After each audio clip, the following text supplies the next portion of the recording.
Estimada gente, uy, estoy medio despeinado. Bueno, muy buenos días para todas ustedes, queridas alumnas del curso de Dialogando con los Sabios, las preguntas de la vida. ¿Cómo andan? Esperemos que cada uno transitando este periodo de la mejor manera posible. Yo siento que me repito un poco en mis deseos semana a semana.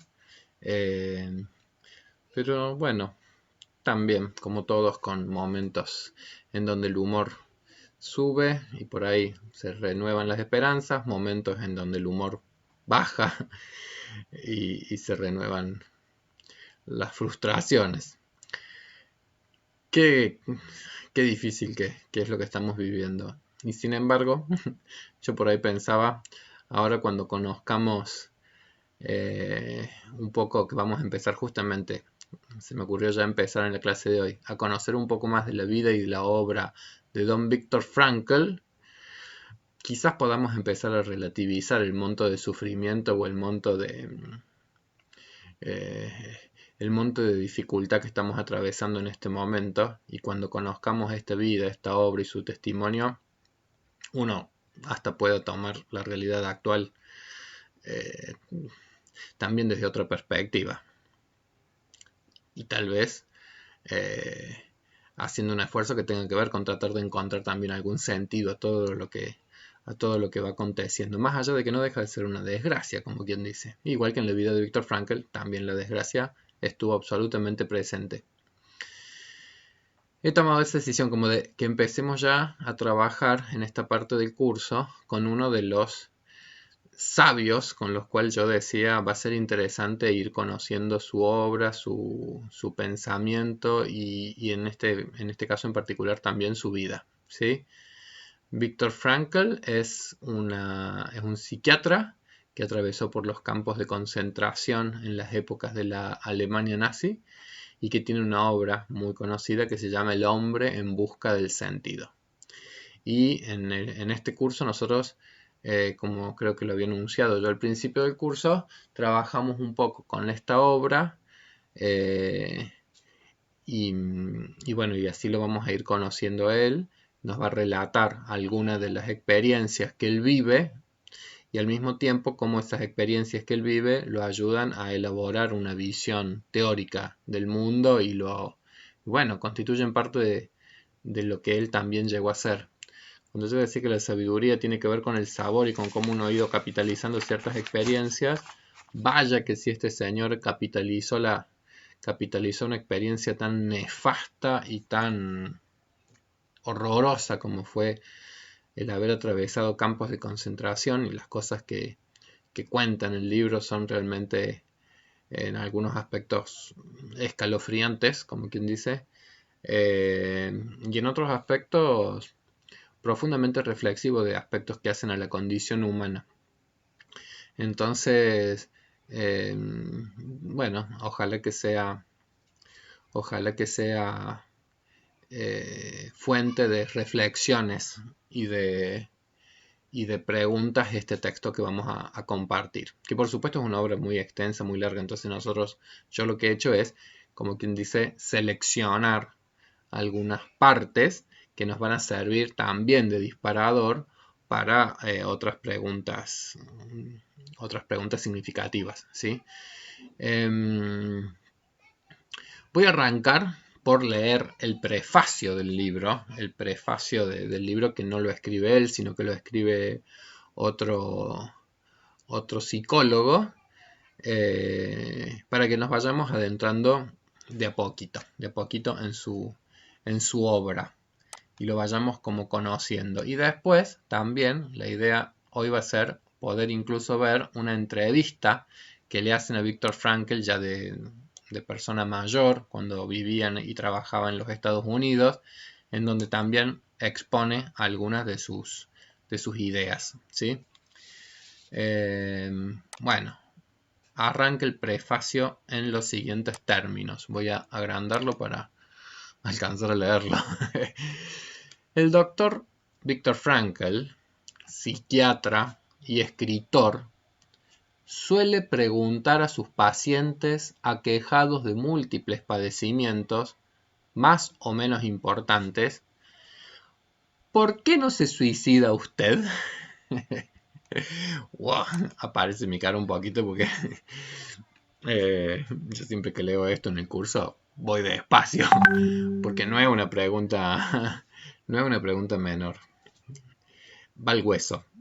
Viktor Frankl era famoso un poco porque en sus sesiones terapéuticas iba como al hueso muy directamente. Imagínense semejante pregunta. Yo quedaría un poco, si estoy pasando por un momento medio frágil en la vida, que vengan y que te pregunten una cosa así puede ser como bastante intensa. Y sin embargo, en algún punto, tiene que ver con ya alguna concepción que tiene con respecto a lo que es la vida Viktor Frankl. Es decir, la idea de qué es lo que nos une también a la existencia.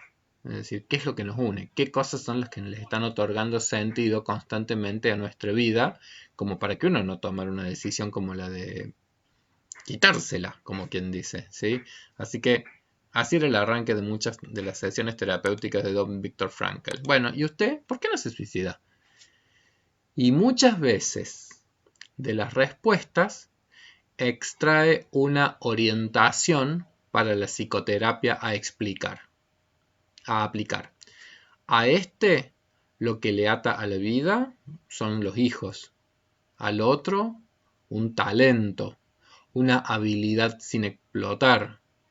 A un tercero, quizás solo unos cuantos recuerdos que merece la pena rescatar del olvido. Tejer esas tenues hebras de vidas rotas en una urdimbre firme, coherente, significativa y responsable es el objeto con que se enfrenta la logoterapia, que es la versión original del Dr. Frankl del moderno análisis existencial. En esta obra, el Dr. Frankl explica la experiencia que le llevó al descubrimiento de la logoterapia.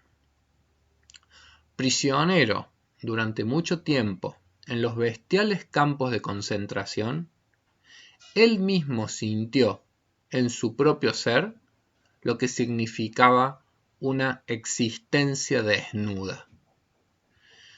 Sus padres, su hermano e incluso su esposa murieron en los campos de concentración o fueron enviados a las cámaras de gas, de tal suerte que, salvo una hermana, todos perecieron.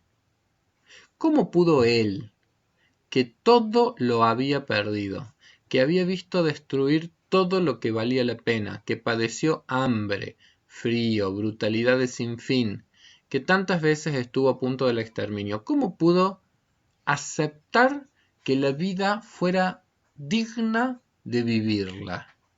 Vuelvo a aparecer un poquito, porque digo, bueno, yo no he elegido este personaje porque sí, sino en algún punto porque me parece que puede llegar a ser un personaje interesante de escuchar, en tanto que como una cuestión medio paradigmática en términos de su vida, porque ¿cuántos motivos o cuántas razones tendría como para maldecir la vida, o para estar enojado, o para estar en una posición de reproche con respecto a la existencia y lo que la existencia le dio de probar? Y sin embargo, yo creo que en algún punto quizás la sabiduría tiene que ver con la posibilidad de extraer algún tipo de aprendizaje, incluso de experiencias tan potencialmente nefastas y dañinas y horrorosas, digamos. Es decir, porque evidentemente atravesó situaciones que cuando él las narra vamos a ver que son horrorosas. Y sin embargo, digo, ¿cómo se construye? ¿Cómo puede llegar a construir él la percepción de que la vida igual es digna de ser vivida? A mí me parece que puede ser una historia interesante conocerlo en profundidad, a Viktor Frankl. Entonces, el psiquiatra que personalmente ha tenido que enfrentarse a tales rigores, merece que se le escuche, pues nadie como él para juzgar nuestra condición humana sabia y compasivamente. Las palabras del Dr. Frankl tienen un tono profundamente honesto pues se basan en experiencias demasiado hondas para ser falsas.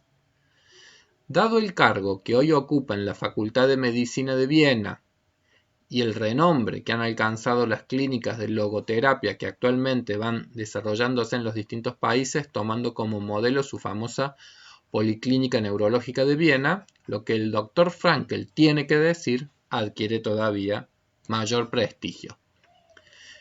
Es difícil no caer en la tentación de comparar la forma que el Dr. Frankl tiene de enfocar la teoría y la terapia con la obra de su predecesor, Sigmund Freud.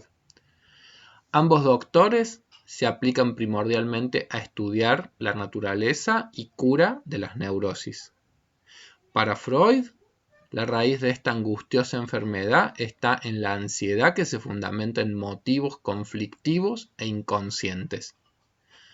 Frankl diferencia varias formas de neurosis y descubre el origen de algunas de ellas. La neurosis noógena, en la incapacidad del paciente para encontrar significación y sentido de responsabilidad en la propia existencia. Me detengo un poquito porque, bueno, por supuesto que en este prólogo están contextualizando la obra de don Viktor Frankl. Viktor Frankl, por supuesto que ya ha fallecido hace muchos años. Ya voy a buscar la edad y el año en que fallece Viktor Frankl, pero creo que es en la década de los 80 que ya debe haber fallecido, o fines de los 80.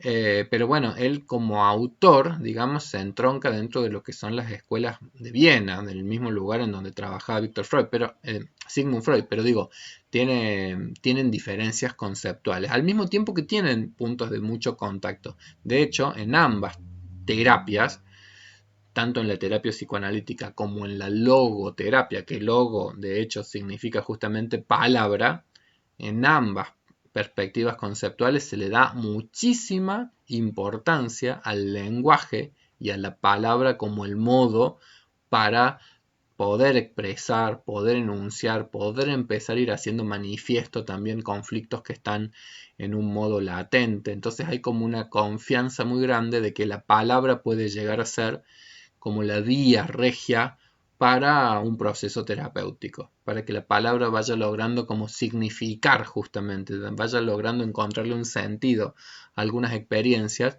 para que no quede solamente en la experiencia personal la emoción, sino que esa emoción encuentre una forma de descarga justamente a partir de encontrar las palabras que la expresen, Bueno, de todas formas tienen sus diferencias también, en el sentido de que Sigmund Freud pone mucho énfasis en las causantes sexuales eróticas de muchos de los conflictos reprimidos, y Viktor Frankl apunta mucho más a la idea del sentido de las cosas, ¿sí? Al sentido de la existencia, y como ahí bien dice, el sentido de responsabilidad de la propia existencia. Freud pone de relieve la frustración de la vida sexual. Para Frankl, la frustración está en la voluntad intencional.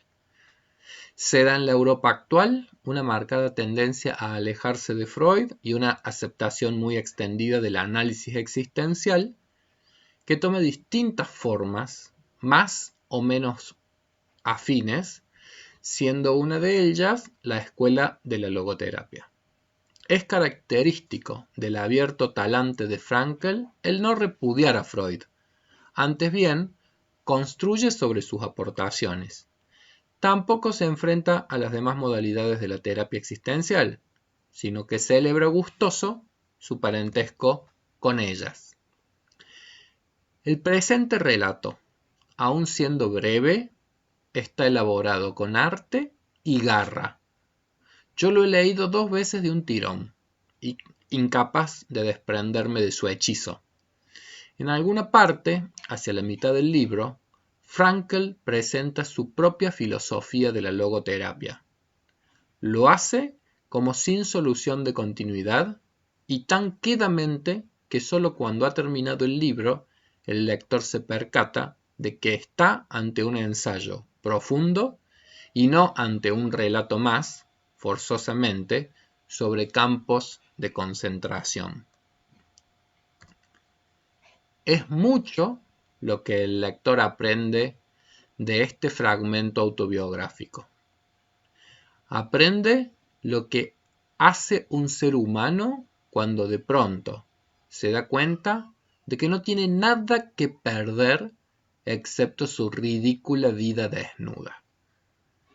La descripción que hace Frankl de la mezcla de emociones y apatía que se agolpan en la mente es impresionante. Lo primero que acude en nuestro auxilio es una curiosidad fría y despegada por nuestro propio destino. A continuación, y con toda rapidez, se urden las estrategias para salvar lo que resta de vida, aun cuando las oportunidades de sobrevivir sean mínimas.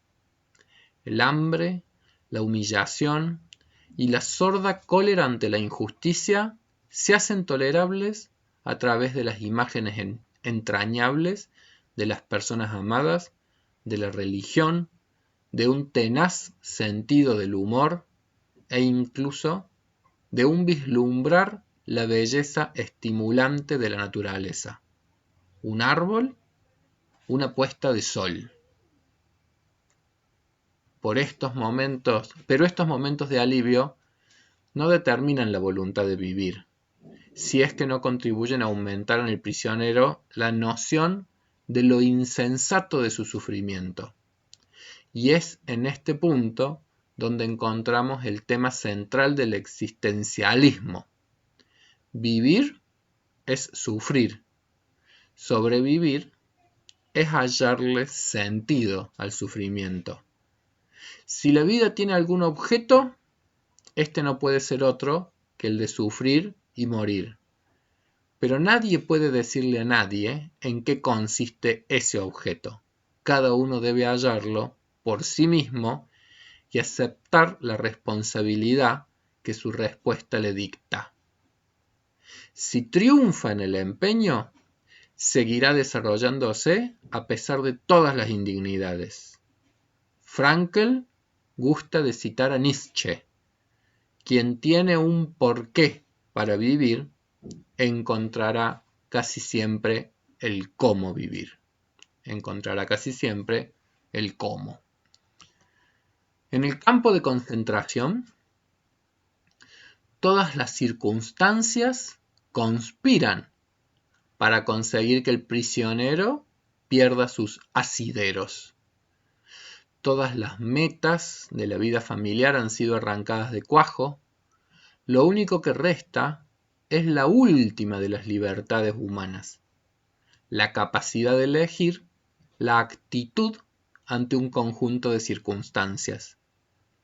Esta última libertad, admitida tanto por los antiguos estoicos como por los modernos existencialistas, adquiere una vívida significación en el relato de Frankl. Los prisioneros no eran más que hombres normales y corrientes, pero algunos de ellos, al elegir ser dignos de su sufrimiento, atestiguaban la capacidad humana para elevarse por encima de su aparente destino. Como psicoterapeuta que es, el autor quiere saber cómo se puede ayudar al hombre a alcanzar esta capacidad tan diferenciadoramente humana, por otra parte. ¿Cómo puede uno despertar en un paciente el sentimiento de que tiene la responsabilidad de vivir, por muy adversas que se presenten las circunstancias? Frankl nos da cumplida cuenta de una sesión de terapia colectiva que mantuvo con sus compañeros de prisión. A petición del editor, el Dr. Frankl ha añadido a su autobiografía una breve pero explícita exposición de los principios básicos de la logoterapia.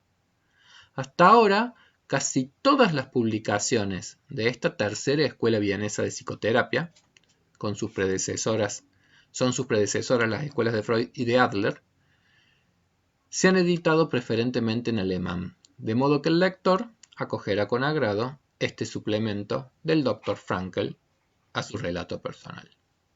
A diferencia de otros existencialistas europeos, Frankl no es ni pesimista ni antirreligioso.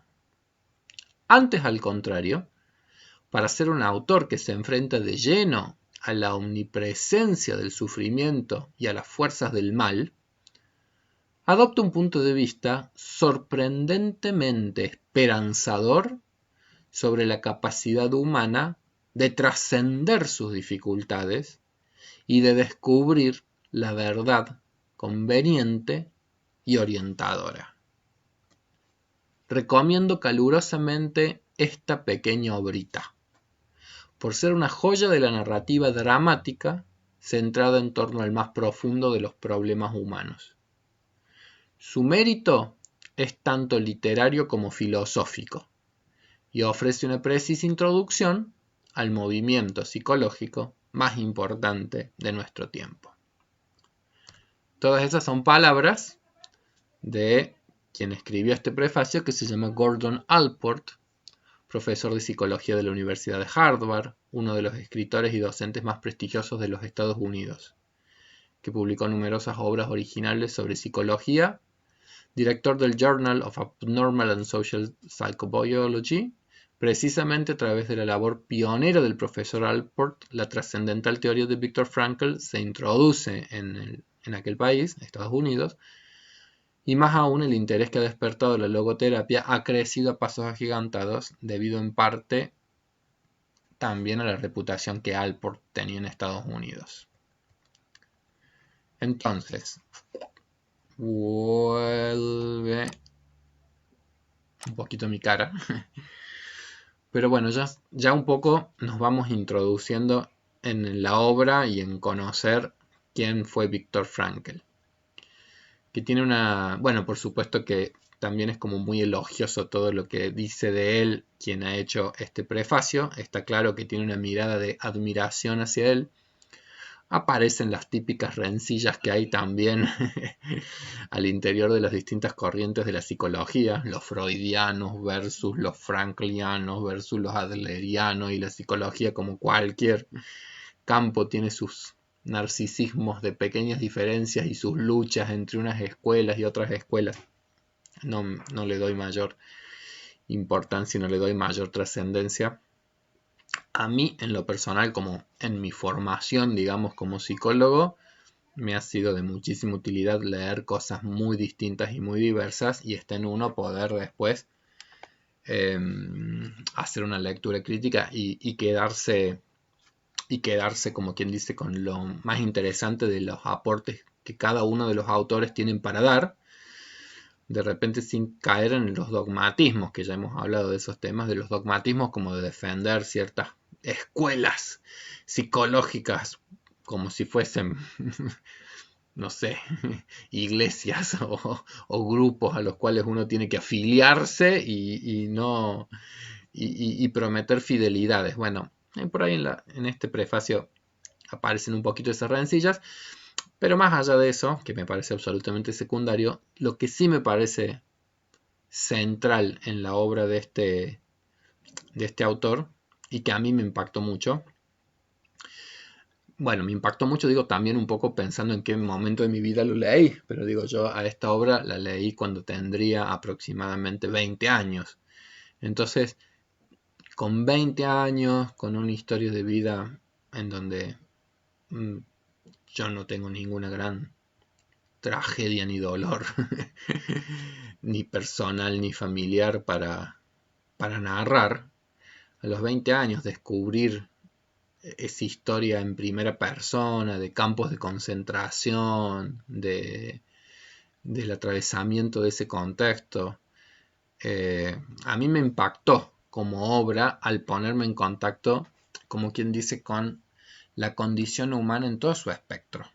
Es decir, porque creo que en algún punto es una obra que nos va a mostrar desde los aspectos más sublimes del género humano, desde los aspectos más sublimes, desde los aspectos más bellos, desde los aspectos más dignos, desde los aspectos más nobles que pueden habitar en nuestra condición humana, hasta, en los relatos de estos de los campos de concentración, hasta el extremo, como quien dice, de los aspectos más sádicos, de los aspectos más monstruosos, de los aspectos más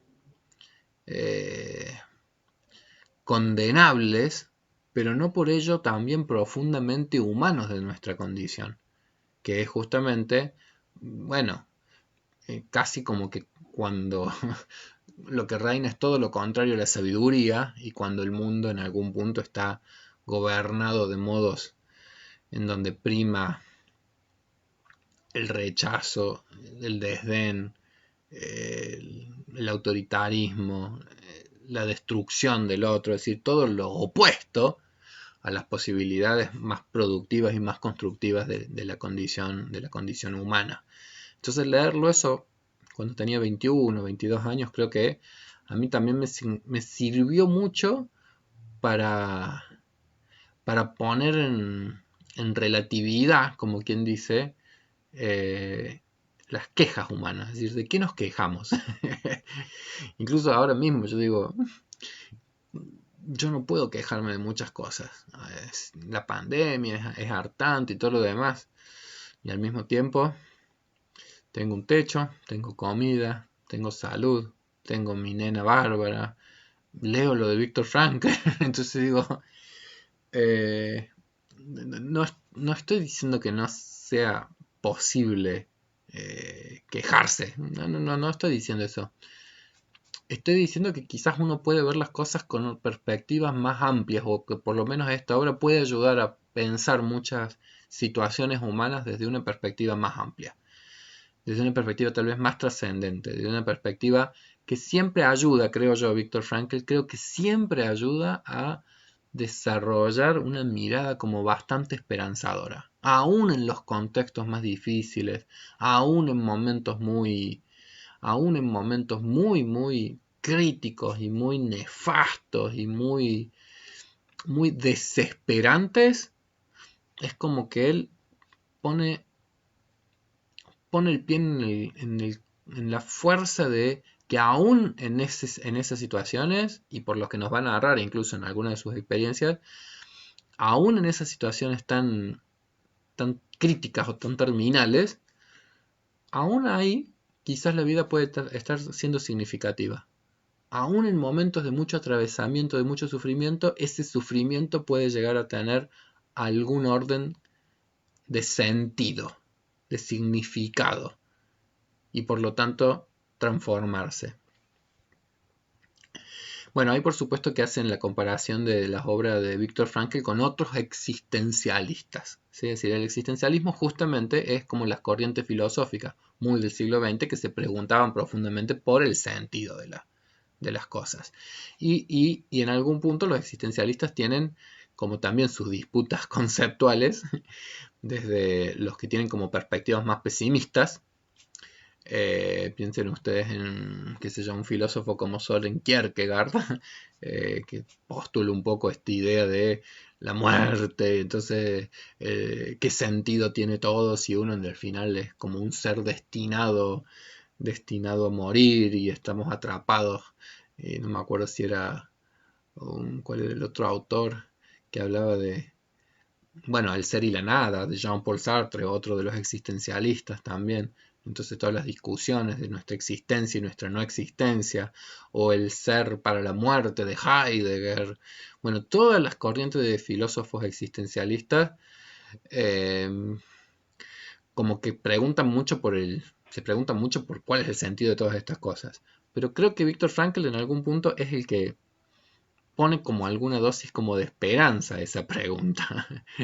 eh, Esperanza en el sentido ese, es decir, de que la vida tiene validez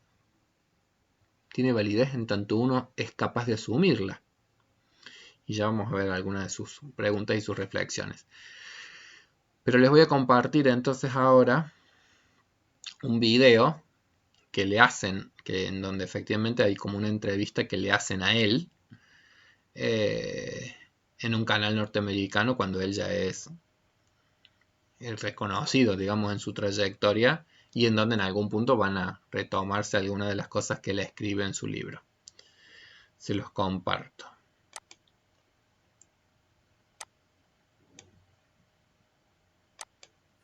Frankl, what is the difference between people who are able to pick themselves up, get over life's problems, and those who are not? The decisive factor is decision, the freedom of choice, the freedom to come up with a decision. It should be, I would like to become this way or another, in spite of conditions that should only seem to fully determine my behavior. I wish to act freely as a responsible being, which is a human being. I wish to act in accord with heredity and environment, owing what I become to them, but also, if need be, in spite of the worst conditions. This is exactly what you could watch and witness under severe, extreme conditions of stress, or of tragic conditions. Just think of people living for several years under the worst conditions of a prisoner of war camp. There's a whole body of psychiatric literature about that, or for that matter, in concentration camps. And this is what should be acknowledged. People are free, and if you watch or study the lives of such people in just a detached, down-to-earth, strictly empirical, scientific way and fashion, in another way than you presented it and you commented it, in another way, then people get the picture, the impression of a human being as something, not someone, something that is fully determined. Whereas they don't recognize and acknowledge the freedom and the responsibility for themselves, the responsibility for making something or someone out of himself. So your basic philosophy is that life has meaning under all conditions, but how easy is it when there's a sense of hopelessness, a sense of despair, to recognize this meaning? Let me confront you with a somewhat strange definition of despair. As I'm used to proclaiming is that despair can be explained in terms of a mathematical equation. D, capital D, equals S minus M. What does it mean? Despair is suffering without meaning.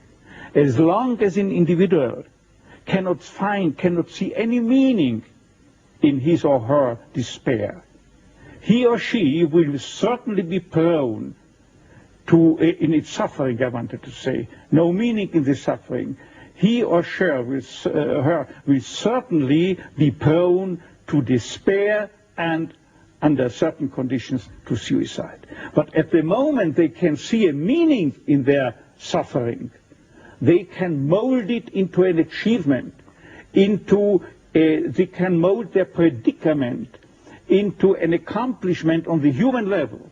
They can turn their tragedies into a personal triumph.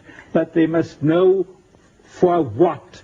What should I do with it? But if people, like so many segments of present-day society and population, cannot find any meaning whatsoever in their lives, cannot see anything meaningful, they more often than not have something to live by, or say at least enough to live by. They cannot see anything to live for. What is the answer to the question, why me? Why did this happen to me? The answer to such a question is nothing that a psychiatrist or any other type of a scientist can come up.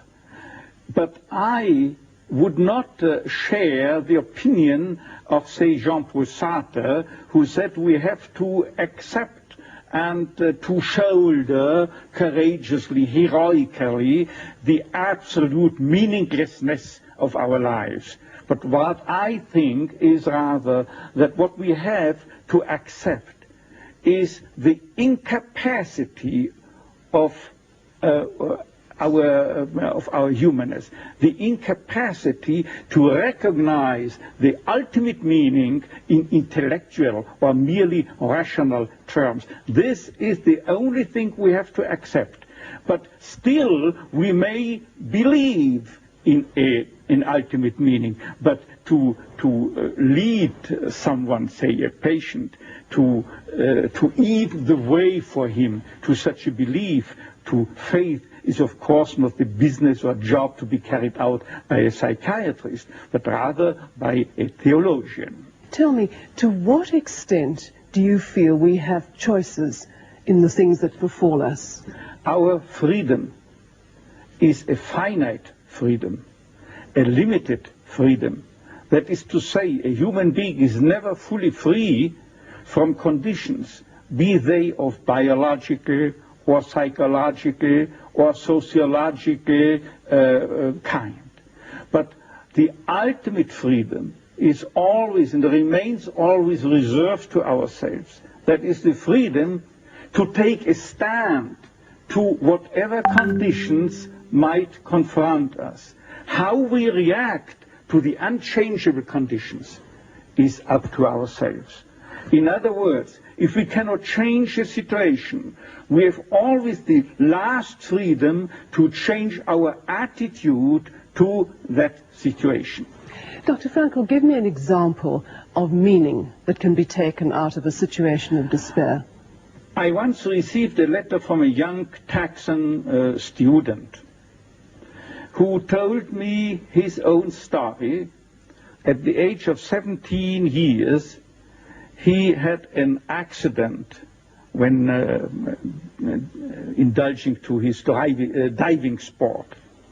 And from that time on, he was paralyzed from the neck down. And he wrote to me, I broke my neck, but it did not break me. I am at present helpless, and this handicap will remain with myself apparently forever. But I have not given up my studies. I went, because of my own helplessness, to help other people. I want to become a psychologist, to help others. And I'm sure, he wrote to me, that my suffering will add an essential contribution to my ability to understand others and to help other people. This man, three years later, was invited by me to deliver a lecture, to read a paper at the 3rd World Congress of Logotherapy taking place at the University of Regensburg in West Germany. He was brought in and with his wheelchair by a plane from Texas to West Germany and delivered a lecture under the title, The Defiant Power of the Human Spirit. The last sentence read, I know that this is true because that man was me.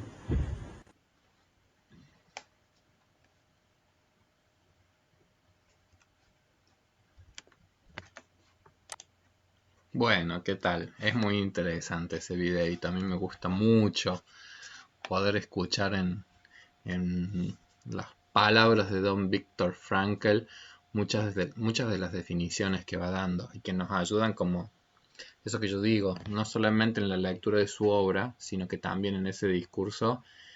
Es un inspirador de una confianza y de una esperanza y de una posibilidad de dar cuenta de las capacidades adaptativas de nuestra condición humana, y capacidades adaptativas que son realmente excepcionales. ¿Por qué? Porque aún hasta las situaciones más difíciles, aún hasta las situaciones más complejas, tienen el potencial, no digo que siempre lo vayan a generar, pero tienen el potencial en el ser humano de que quizás el ser humano pueda hacer algo con ellas que le agreguen a la propia existencia un una comprensión o una dimensión inexplorada. Me parece que es muy clara la definición que él da de lo que es el sufrimiento, de la desesperanza, digamos, como un sufrimiento, pero que no tiene ningún tipo de propósito. Y justamente, digamos, bueno, está bastante, bueno, estudiado, es decir, de que muchos sufrimientos han tenido van a dejar una huella significativa en nuestras vidas. Hay sufrimientos que evidentemente nos van a marcar enormemente, pero hay una transformación cualitativa muy grande cuando esos sufrimientos dejan de ser solamente un dolor que se siente, cuando empieza a tener algún tipo de sentido o algún tipo de orden que uno le puede empezar a construir para la propia vida. Cuando digo construir me refiero a lo que él un poco nos está planteando, que es la decisión, quizás, como la decisión, como casi que una construcción también que es una búsqueda personal para llegar a construir un sentido a las cosas, que no necesariamente lo tienen, como quien dice, decir, porque hay muchos eventos y hay muchos avatares que son una cachetada para la vida y que no tienen un sentido. Y sin embargo, digo, la tarea humana como de construir un sentido, y como esa pregunta que le hacía el periodista de ¿por qué a mí? No es, yo a veces lo que me pregunto es si uno puede llegar a preguntarlo distinto, decir, bueno, ¿y por qué no podría llegar a pasarme también a mí? Si hay cosas que son obviamente dolorosísimas en nuestra existencia, que uno puede decir, ¿y por qué me tocó esto a mí?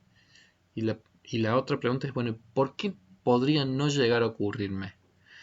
Es muy, muy doloroso, muchas experiencias humanas son tremendamente dolorosas y uno no les encuentra sentido. Y justamente los momentos como de mayor sufrimiento son aquellos momentos en donde uno no le encuentra ningún tipo de significación a las cosas. Y la enorme tarea psíquica es justamente cómo lograr que esos eventos que han sido una ruptura biográfica, un poco como contaba el último de sus personajes, como eso que ha sido como fenómenos de una enorme ruptura biográfica, nos rompan un cuello pero no nos rompan a nosotros, como decía el muchacho. Es decir, cómo lograr que no sea una devastación de nuestra subjetividad, sino que sea una reconfiguración de ella, y que nuestra identidad en algún punto pueda reconfigurarse, pero no devastarse. Bueno, él por supuesto que todas estas temáticas le generan muchísimo interés por la profesión que tiene, que es justamente la de un terapeuta, es decir, la de una persona que anhela un poco a partir de su trabajo y de sus intervenciones, ver en qué medida puede ayudar justamente con personas que cuando llegan a una situación psicoterapéutica, a las situaciones psicoterapéuticas habitualmente uno llega porque no le está encontrando el sentido a muchos de los sufrimientos que se están padeciendo. Pero cuando uno no encuentra el sentido a lo que está padeciendo, no es que sea una incapacidad personal, sino que es realmente una tarea muy ardua el poder llegar justamente a elaborar algún tipo de significación. Y es todo un proceso. Y además es un proceso que puede requerir muchas veces de mucho tiempo y no necesariamente es un proceso que va a arribar a poder necesariamente encontrar integración dentro de la propia vida. Hay dolores que, digamos, pueden llegar a apaciguarse, pero que van a ser marcas para acompañarnos a lo largo de toda la existencia. Los recuerdos que él tiene de los campos de concentración, por poner un ejemplo, digo, bueno, no es que él haga borrones y cuentas nuevas, sino que al contrario, es decir, como que la gran tarea es, bueno, ¿qué de todo esto, qué puedo tratar de extraer aún de lo más nefasto que la vida ha presentado? Y ese es un poco el desafío que él se toma. Bueno, yo voy a hacer lo siguiente. Les voy a compartir a ustedes el escrito de esta entrevista de Viktor Frankl, porque la verdad que da para pegarle una leidita más, más profunda, más pausada, más detenida. Entonces se los voy a compartir para que ustedes para que lo puedan tener y de repente hacer una lectura cada uno a su ritmo, que por ahí en una entrevista en inglés y teniendo que leer los subtítulos uno tal vez no se lo pueda apropiar con toda la riqueza que eso tiene. Y a mí este autor también, si hay algo que me parece como muy interesante es, o por lo menos lo que yo analizo es en esto de la necesidad de encontrar sentidos a las cosas, que es algo tan humano. ¿Sí? De hecho, es lo que estamos también pasando en esta época. ¿Qué sentido tiene todo esto que estamos viviendo? Es decir, cuando uno se enfrenta a algo completamente novedoso y extraño y angustiante y atemorizante, todas esas certezas que teníamos construidas de repente, como dice, no encuentran asideros. Entonces hay cosas que se nos desorganizan y nos angustian un montón.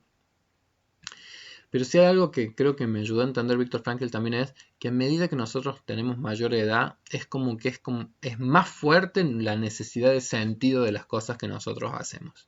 Si necesitamos encontrarle un sentido a cada una de nuestras acciones o a cada uno de los emprendimientos en los cuales ponemos algo de nuestra energía. Es decir, yo siento que a medida que mayor edad tenemos como más hambre de sentido. Las cosas, las relaciones, por ejemplo, los vínculos, necesitamos que nos provean de significación.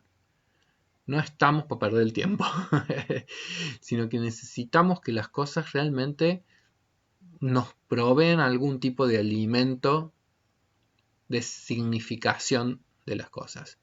Y por supuesto que esto que es el sentido de la vida, vamos a descubrir o vamos a ver que no es que tampoco tenga una respuesta dogmática y absoluta, sino que hay un relativismo enorme, como estuvimos viendo con Balti la semana pasada. Hay una enorme relatividad en qué es lo que a cada uno de nosotros a la vida le da sentido. Y al mismo tiempo eso también nos puede ayudar a entender el por qué algunas cuestiones pueden ser vividas después de una manera muy, muy tremenda, ¿sí? Es decir, si en mi vida el trabajo tiene una centralidad extraordinaria, bueno, voy a enfrentar una crisis de sentido muy grande si me echan, si pierdo el trabajo, si me tengo que jubilar.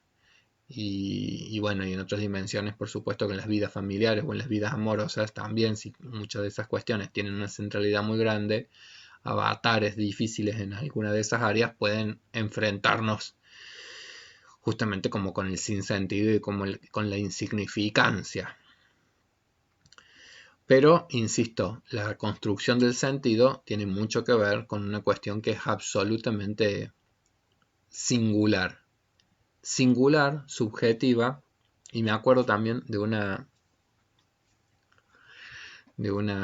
cuento que una vez nos compartió un alumno en un curso que tenía que ver con esto del sentido y cómo el sentido es algo como más profundo, no necesariamente tan observable. Es decir, qué atribución de sentido nosotros hacemos a las cosas puede ser muy distinto, aunque lo que observemos sea similar en términos comportamentales. Entonces hay un cuento que dice que un señor va caminando y ve que están al lado de una iglesia que se está construyendo todo un montón de trabajadores que están tac, tac, tac, tac, picando y picando las piedras que van a armar este edificio. Entonces le pregunta a uno de ellos, ¿usted qué está haciendo? Entonces le dice, estoy picando piedras. Y que a otro de los trabajadores le pregunta, ¿y usted qué está haciendo? Estoy ganando el pan para mi familia. Y que sigue caminando y a otro le pregunta, ¿y usted qué está haciendo? Estoy construyendo una iglesia. Y al final nosotros le agregábamos en esta historia que a un último trabajador quizás ante esa pregunta la respuesta pudiera ser estoy alabando a Dios. Entonces, los comportamientos observables pueden ser exactamente los mismos. Y sin embargo, el sentido que uno le puede estar atribuyendo a la vida, a lo que uno está haciendo, a las acciones, a las tareas, a las empresas en las cuales uno se implica como sujeto, pueden ser de muy distinta naturaleza. Pueden ser de muy distinta, de muy variada naturaleza. Porque estamos muy implicados nosotros en una dimensión como de mucha profundidad en qué sentido le estamos encontrando a las cosas que hacemos, a las cosas que emprendemos, a las cosas en las cuales nos involucramos. Y en ese punto creo que Viktor Frankl es como un férreo defensor de la voluntad humana y de cómo en algún punto nosotros somos seres libres también para la definición de caminos, y en algún punto él lo dice hasta de esa actitud con la cual vamos a enfrentar nuestras vidas y nuestras existencias, aún en momentos en donde quizás hay condicionantes, hay determinantes, hay restrictores, y aún hasta en el contexto como el que él vivió en un campo de concentración, aún en un contexto en donde prácticamente está todo sobredeterminado, aún en ese contexto no perdemos la libertad última, la de elegir con qué actitud vamos a enfrentar la vida. Bueno, nos vamos introduciendo en este autor, nos vamos introduciendo en esta obra.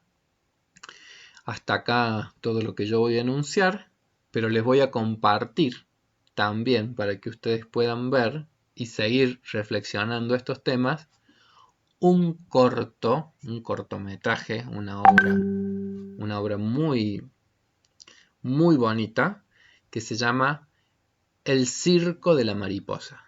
El circo de la mariposa. Y que creo que también es toda una metáfora y es toda una reflexión que se liga a esta idea de no renunciar a esa libertad última que es la que tenemos cada uno de nosotros, que es la de la actitud con la cual nos enfrentamos a la existencia. Estimada gente, les mando todo mi cariño, les mando mis saludos, y bueno, seguimos en contacto. Que sea una buena semana y espero que disfruten ahora entonces ese corto que les voy a presentar, que es El circo de la mariposa. Y después, la semana que viene, alguna reflexión también haremos sobre ese corto y vamos a ir empezando a introducirnos cada vez más en la obra de don Viktor Frankl. Hasta pronto.